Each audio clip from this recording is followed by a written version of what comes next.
High guys, good morning, welcome back to my channel. আশা করি তোমরা সবাই ভালো আছো, আমরাও ভালো আছি। আমি ঝুমা লাইফ ইনসাইড চ্যানেলে তোমাদের সবাইকে ওয়েলকাম। তো দেখো, সকাল সকাল আমি এখন চলে এসেছি রান্নাঘরে, কারণ এর আগে আমার সমস্ত কাজবাজ প্রায় কমপ্লিট হয়ে গেছে, বাসি কাজ যেগুলো হয়। আর এখন ভাতটা হচ্ছে, ভাতটাও প্রায় অলমোস্ট এখন হয়েই গেল। এখন করছি কি, সবজিগুলো কেটে নিচ্ছি, কারণ আজকে বেশি কিছু বানাবো না। ওই হবে ছেলের জন্য ভিন্ডি ভাজা, আমাদের জন্য পটল ভাজা আর ডিমের ঝোল। আর এটা আমার প্রায় হয়ে থাকে, যেটা হলো চাটনি। গ্রীষ্মকালে হবে শীতে হবে টমেটোর চাটনি, গ্রীষ্মকালে আমের চাটনি, আর এই বর্ষার সময় আমড়ার চাটনি। কারণ ছেলে চাটনিটা খুব ভালোবাসে, তাই আমি রেগুলার ওর জন্য একটু চাটনি বানিয়ে দিই, তখন আমাদের একটু নিয়ে নেওয়া হয়। আর এখন ভাজি পটলটা আমি চেষ্টা করি একটু ওই গোটা পোস্ত দিয়ে, ভিন্ডিটাও তাই গোটা পোস্ত দিয়ে ভাজলে না দেখবে টেস্টটা খুব সুন্দর লাগে। তো এই গোটা পোস্ত দিয়ে ভেজেছি, আর এই ডিমের ঝোলটা হয়েছে, আর চাটনি হয়ে গেছে। রান্না প্রায় কমপ্লিট হয়ে গেছে। আজকে খুব তাড়াতাড়ি করেছি, খুব অল্পই রান্না করেছি, কারণ বিকেলের দিকে একটু নেমন্তন্ন আছে, সেখানে যাব বলে এই রান্নাগুলো প্রায় হয়েই গেছে। আর এখন আমি কিভাবে আমার রেগুলার রান্না করার পর রেগুলার কিভাবে কিচেনটা পরিষ্কার করি, সেটাই আমি তোমাদেরকে আজকে দেখাবো। আর আমার উইকলি যেভাবে ডিপ ক্লিন করি, সেটাও কিন্তু আমি তোমাদের আগের ব্লগে দেখিয়ে দিয়েছি। তো এটা আমি করছি কি, আমি এখন ওই লিকুইড যে ডিটারজেন্টটা হয়, সেটা দিয়ে আমি এই কৌটোগুলো ধুয়ে নিচ্ছি, মুছে নিচ্ছি। কারণ যেগুলো আমি রেগুলার ইউজ করি না, সেগুলো অতটা মুছতে হয় না, কিন্তু এগুলো তো রেগুলার ইউজ করি। আর দেখবে যতটাই মেনটেন করি, হাত ধুয়ে হাত মুছে, স্পট কিন্তু একটা পড়েই যায়, তখন কিন্তু খুব দেখতে ভালো লাগে না। আর রেগুলার মুছে নিলে কি হয়, অনেকটা পরিশ্রম কম হয় অন্য দিনে, কারণ রেগুলার করে নিচ্ছি তো তাই। আর আমাদের নিজেদেরটা নিজেদেরকেই করে নিতে হবে, তখন রেগুলার করে নেওয়াটা আমার মনে হয় খুব ভালো। আর ওই উইকলি একদিন করে কি সপ্তাহের মধ্যে ওই গরম জল দিয়ে তারপরে একটু ডিটারজেন্ট দিয়ে বা কলিন দিয়ে ভালো করে মুছে নিই। তো এখন এগুলো মুছে নিচ্ছি, কারণ আমার কিচেনটা হলো ওপেন, আর তার মধ্যে আবার হোয়াইট, একটু মেনটেনটা বেশি করতে হয়। আর ওপেন তো, বাইরে থেকে কেউ এলে দেখতে পাবে, কেমন লাগে যদি, আর নিজেদেরও মনটা ভালো লাগে না। আর আমার তো মনে হয় রান্নাঘরটা অবশ্যই পরিষ্কার করে রাখা উচিত, কারণ এটা আমাদের হেলথের সঙ্গেও জড়িয়ে আছে। কারণ রান্নাঘরে যদি আমরা ভালোভাবে পরিষ্কার না করি, নোংরা থাকে, সেখানে হাইজেনিকটা মেনটেন হয় না, বা কোনো পোকামাকড়ের উপদ্রব হয়, তখন হয়তো শারীরিক অসুস্থতা অনেক রকম হতে পারে। তাই রান্নাঘরটা আমি চেষ্টা করি সবসময় ভালো করে ক্লিন করে নেওয়ার। আর ক্লিন না করলে কী হবে, ওই পোকামাকড়ের উপদ্রব আরও বেড়ে যাবে। আর আমি এখন করছি কি, সুইচগুলো মুছে নিচ্ছি, কারণ যেসব সুইচগুলো মাইক্রো ওভেন বা মিক্সির যে সুইচগুলো আমি ইউজ করেছিলাম, সেগুলো যেহেতু হোয়াইট, তাই রেগুলার আমি ঘরে সব সুইচই মুছে নিই, কারণ যেহেতু হোয়াইট একটা স্পট পড়ে যাবে, খারাপ লাগবে, তার জন্য আমি রেগুলার মুছে নিই। আমার ওই নতুনের মতোই ঝকঝক করে। এখন মিক্সিটা মুছে নিলাম, সপ্তাহে একদিন ওই গরম জল দিয়েই মুছি, আর রেগুলার আমি এভাবেই মুছে নিই। তো এখন পরিষ্কার করে নিচ্ছি, কারণ দেখো এগুলো পরিষ্কার করে নেওয়াটা মনে হয়, কারণ জিনিস করে নিলাম, জিনিস কিনে নিলাম, এটাই বড় কথা না, সেটাকে ভালো করে মেনটেন করে গুছিয়ে রাখাটাই হলো বড় কথা। কারণ এগুলো আমাদের সবার প্রত্যেকেরই বলছি, অন্তত যারা খুব কষ্ট করে এগুলো বানানো হয়, আমরা যারা বানিয়েছি, তাদের কিন্তু এগুলো খুব কষ্টের ব্যাপার, যে অনেকগুলো পরিশ্রমের টাকা, এসব পয়সা নষ্ট করে কী বলবো, লাগিয়েই তো এই কাজগুলো করা হয়েছে। তাই আমার মনে হয় যে এগুলো পরিষ্কার পরিচ্ছন্ন করে রাখলে কি হবে, জিনিসটা বেশি দিন যাবে তাতে, আর মনটাও ভালো থাকবে, ঝকঝক করবে, জিনিসগুলো দেখতে ভালো লাগবে। কারণ পরিশ্রমের অনেকগুলো টাকাই আমরা এর মধ্যে খরচা করেছি, তাই শুধু মেনটেনটা করাটাও আমাদের দরকার, শুধু বানিয়ে নিলেই হলো না। এই জন্য আমি অন্তত যে সব জিনিসগুলো খুব কষ্ট করেই বানিয়েছি, কারণ আমার একটু টিপটপ মডুলার বাড়ির খুব শখ, তো সেইগুলো আমি কিন্তু অনেক কষ্ট করেই বানিয়েছি, খুব সহজে পাইনি। তাই আমি কিন্তু ওগুলোর কি বলবো, মূল্য বুঝি, ওই জন্য পরিষ্কার করে রাখি।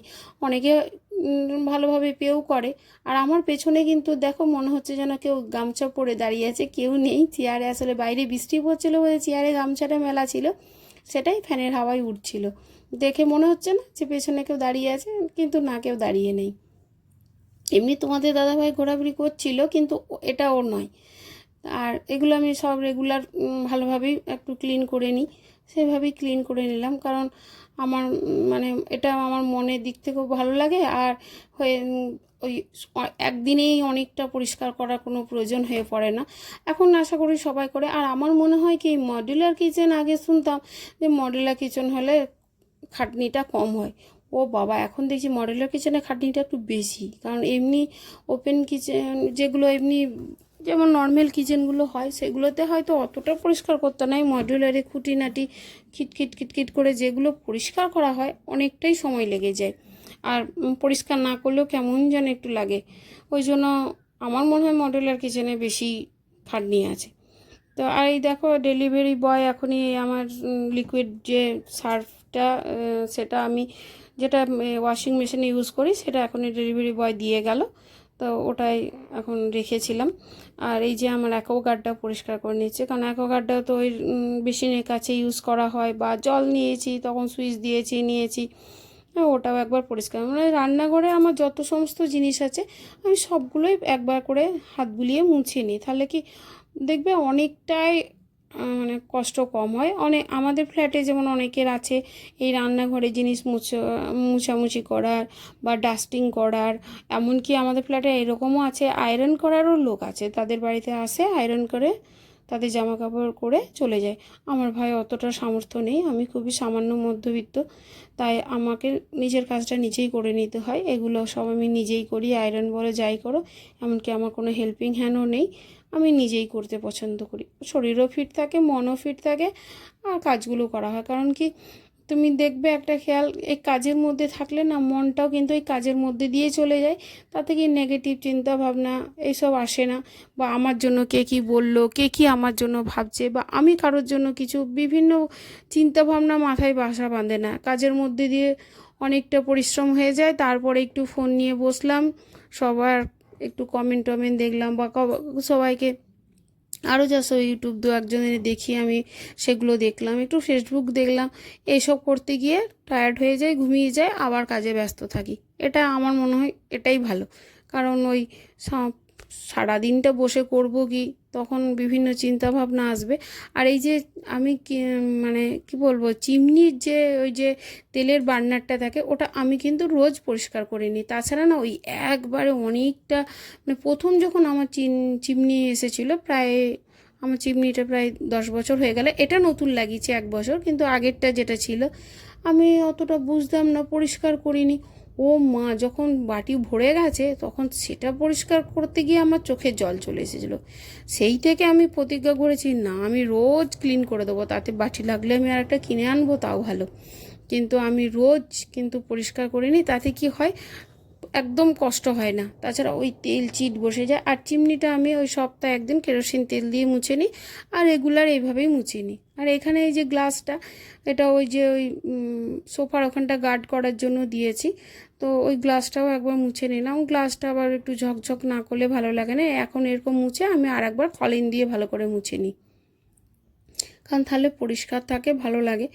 আর এই যে আমি এখন গ্যাস ওভেনটা মুছে নিচ্ছি, গ্যাস ওভেনটাও আমি ওই লিকুইড ডিটারজেন্ট দিয়েই মুছি, কারণ আমি এমনি কোনো সার্ফ বা ওই যে বাসন মাজার যেসব সাবানগুলো ইউজ হয় সেগুলো ইউজ করি না, কারণ ওইগুলোতে না খারটা প্রচুর থাকে, তাতে কি না গ্লেজটা নষ্ট করে দেবে। ওই জন্য আমি চেষ্টা করি লিকুইড যে সোপগুলো বা হ্যান্ড ওয়াশ হয় ওগুলোতে কি অনেকটা মানে খারটা কম থাকে, ওই জন্য ওইগুলো দিয়ে আমি মোছামুছি করি, তাতে খুব ঝকঝকও করে জিনিসগুলো আর ভালোও লাগে। আর মোট কথা আমারও হাতটা খেয়ে নেয় না, কারণ ওই এতক্ষণ ওই ওই সার্ফগুলো ইউজ করলে তো আমার হাতটাও তো খাবে, তো ওই জন্য আমি এগুলোই ইউজ করি। মানে আমি যেসব জিনিস ইউজ করি তোমাদেরকে সেটাই বলছি। আর মাঝে মাঝে একটু ভিনিগার দিলেও কিন্তু খুব ভালো পরিষ্কার হওয়া যায়, কিন্তু ওই যেসব পোকামাকড়ের উপদ্রব, সেই পোকামাকড়ের উপদ্রবটা অনেক সময় কম হয়ে যায় যদি এই জলের মধ্যে একটু ভিনিগার ছিটিয়ে মুছে নেওয়া হয়। এইসব পরিষ্কার করার পর আমি ওই যেসব ডাস্টারগুলো আমি রান্না করতে ইউজ করেছিলাম সেগুলো ওই যে যে ডাস্ট তোমাদের ডাস্ট ডিটারজেন্ট যেটা হয়, যেটা আমরা রেগুলার আগে ছোটোবেলায় ইউজ করেছি, সেইটাই এখন ওটা দিয়ে আমি এখন এই ন্যাকড়াগুলো ধুয়ে নিলাম। আর এই বাটিটা আমি কিন্তু শুধু এই মোছার জন্যই ব্যবহার করি, কারণ কি তাছাড়া একটা কেমন লাগে ওইগুলো দিয়ে সব মুছেছি সেটা দিয়ে খেতে, তাই আমি ওই বাটিটা দিয়েই মোছার চেষ্টা করি। আর এবার সমস্ত কিছু কমপ্লিট হয়ে যাওয়ার পর আমি বেসিনটা কল যেগুলো ইউজ করা আছে সেগুলো একবার ভালো করে মেজে পরিষ্কার করে তারপর মোছামুছি করে নিই। তো এইভাবেই আমি কিচেন ক্লিন করি। যদি আমার ভিডিওটি তোমাদের ভালো লেগে থাকে অবশ্যই সাবস্ক্রাইব করে দিও, আর কমেন্টে জানিও আমার ভিডিওটি তোমাদের কেমন লাগলো, তোমরা কেমনভাবে কিচেন ক্লিন করো সেটাও জানিও, আর তোমাদের মতামতও জানিও। আর যারা মানে নতুন তারা অবশ্যই সাবস্ক্রাইব করে দিয়ে যেও, আর চ্যানেলটি শেয়ার করে দিয়ে তোমাদের এই বন্ধুটি উপকার করো। আর কমেন্টের মাধ্যমে জানিও যে আমার ভিডিওটি তোমাদের কেমন লেগেছে। যদি ভালো লেগে থাকে অবশ্যই কমেন্ট করে জানিও। আর যারা যারা সাবস্ক্রাইব করেছে অলরেডি তাদেরকেও অসংখ্য ধন্যবাদ, আর যারা করনি, যারা দেখছো তাদেরকেও অসংখ্য ধন্যবাদ। আশা করি তোমাদের ভিডিওটা ভালো লাগবে এবং সাবস্ক্রাইব করে দিয়ে যাবে। আমরা একটা নতুন বন্ধু হব, নতুন পরিচিতি আমাদের মধ্যে বাড়বে কমেন্টের মাধ্যমে। আমি এটাই ভালোবাসি, নতুন নতুন বন্ধু করতে আমার খুব ভালো লাগে। কিন্তু তাই আমার পুরনো বন্ধুরাও আমার কাছে কিন্তু খুব প্রিয় হয়েই থাকে সারা জীবন, কারণ আমি কিছু ছেড়ে যাওয়ার বিশ্বাসী নই, সবকে ধরে রাখাই বিশ্বাসী। আর দেখা এত পরিশ্রমের পর আমার কিচেনটা লুকটা এখন এইভাবেই। তো আর বেশি ভিডিওটা বড় করলাম না, তোমাদের সঙ্গে দেখা হবে আবার নেক্সট একটি ভিডিওতে। ততদিন তোমরা সবাই খুব ভালো থেকো, বাই।